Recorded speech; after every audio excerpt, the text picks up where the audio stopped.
শরীয়তপুরে বাংলাদেশ জাতীয়তাবাদী দল বিএনপি এর কার্যনির্বাহী কমিটির সদস্য এবং শরীয়তপুর জেলা বিএনপির সাবেক সভাপতি অ্যাডভোকেট জামাল শরীফ হিরোর জানাজা সম্পন্ন হয়েছে।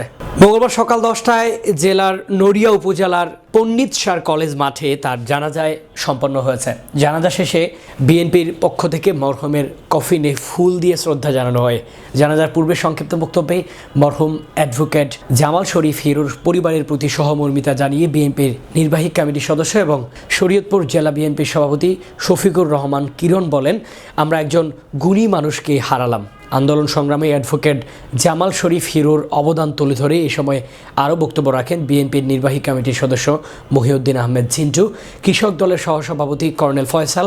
জানাজা শেষে শরীয়তপুর থেকে দ্বিতীয় জানাজার জন্য মরহুমের কফিন ঢাকার কলাবাগানের উদ্দেশ্যে নিয়ে যাওয়া হয়।